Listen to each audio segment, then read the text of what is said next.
Nesse vídeo de hoje, eu vou falar especificamente sobre dois assuntos. Eu vou falar sobre acórdão e vou falar sobre trânsito em julgado. Por que eu escolhi esses dois assuntos para falar para vocês? Porque nesse decorrer do julgamento desse recurso extraordinário, muita confusão tem sido feita a respeito do acórdão. Inclusive pessoas falando sobre acordão ou acordo. E eu quero trazer para vocês aqui, e já quero falar para vocês, nem todo mundo é obrigado a saber dessas terminologias jurídicas. Se não for explicado, a pessoa não vai saber. Eu, no meu curso de Direito, eu tive que aprender também a respeito do que significa um acórdão. É claro que hoje a mídia é muito mais acessível do que na época que eu me formei. Lá nós tínhamos que ir aos livros para procurar saber o significado das palavras. Hoje é mais fácil. Mas às vezes também se vê de forma errada. Portanto, eu vou trazer para vocês a respeito desses dois temas. O que significa um acórdão e o que significa o trânsito em julgado.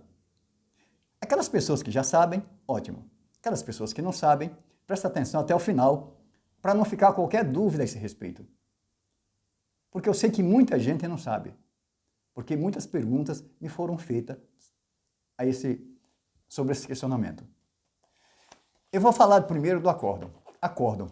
Eu vou trazer aqui uma terminologia jurídica do dicionário jurídico da professora Maria Helena Diniz, que diz o seguinte: acórdão é a decisão prolatada. Prolatada significa pronunciada ou proferida, é tudo a mesma coisa. A decisão prolatada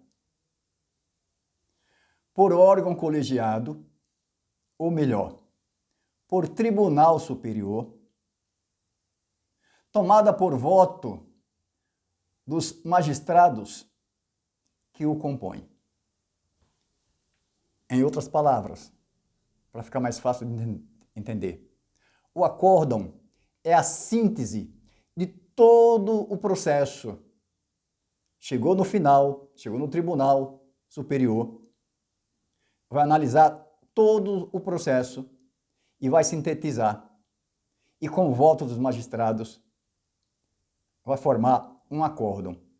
Formou um acórdão, é como criou uma lei, é a mesma coisa de criar uma lei. Formou um acórdão, que praticamente tem força de lei. Criou esse acórdão. Pronto. O que é que acontece agora, depois que criou esse acórdão? Vem a publicação desse acórdão. Depois da publicação desse acórdão, abre o prazo para... Aliás, com a publicação, abre o prazo para a parte contrária embargar. No caso aqui da revisão da vida toda, vai abrir o prazo para o INSS embargar do acórdão.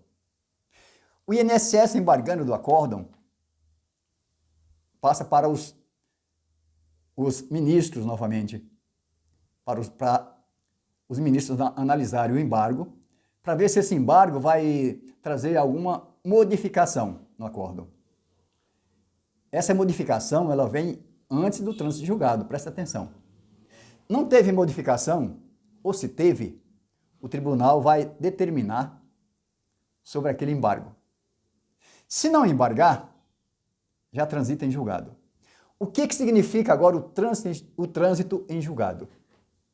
Presta atenção, veja o raciocínio. Trânsito em julgado. O processo é um organismo vivo. Ele começou lá nos tribunais, lá nas varas federais, nos tribunais inferiores, passou para o STJ. Todo esse caminho veio para o STF.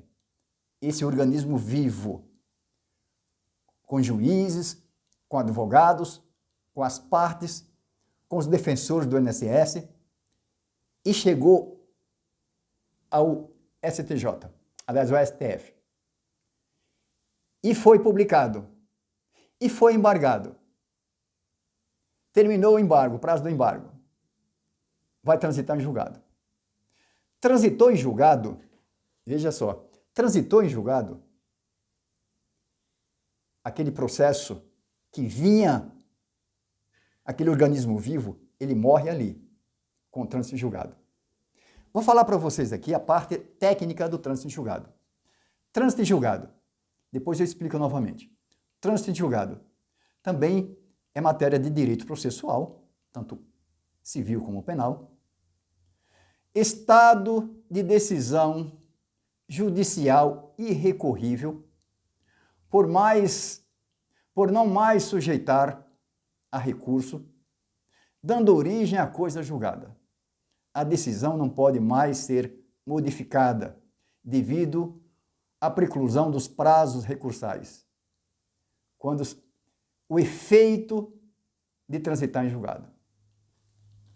Aquele processo, aquele organismo vivo que chegou até o STF, que foi julgado pelo STF, que saiu aquele acórdão, que foi embargado, que já venceu o prazo dos embargos, ou foi julgado os embargos, ou não embargou, precluiu o prazo. Precluir é que não cabe mais recurso. Aí vai transitar em julgado. Transitou em julgado, aquele processo, aquele organismo vivo, que veio desde lá dos tribunais, que chegou no STF, com o trânsito em julgado, aquele processo morre. Ele morreu. E surgiu o quê? A decisão, que é o acórdão. O acórdão, ele tem força de lei. O acórdão fica vivo. Mas o processo, todo aquele procedimento, ele morre ali. E não pode mais reclamar nada a respeito desse acórdão. Porque precluiu o prazo. Essa preclusão, ela não dá mais direito à parte contrária recorrer de nada. Isso é o que eu tenho que trazer para vocês sobre acórdão e trânsito em julgado. O processo morreu, não pode mais modificar nada. Fica valendo o acórdão. Esse acórdão não pode mais ser discutido, não pode ser mais atacado por nada.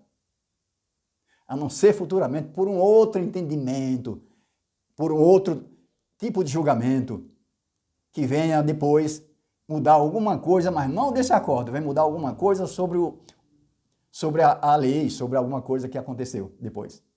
Mas esse acórdão, depois do trânsito julgado, o processo que gerou esse acórdão, ele morreu. E o acórdão fica vivo, fazendo coisa julgada. E aí todos os processos dos tribunais inferiores terão esse acórdão como paradigma, ou seja, como base para julgar os outros processos. Nenhum processo que trata do mesmo tema pode confrontar esse acórdão. Esse acórdão, ele é soberano. Não sei se eu fui claro com vocês a respeito do que significa um acórdão e o trânsito julgado. É que eu tenho para falar para vocês sobre esses dois temas. Espero que eu fui claro com vocês, para que não paire qualquer dúvida a esse respeito. Fiquem com Deus.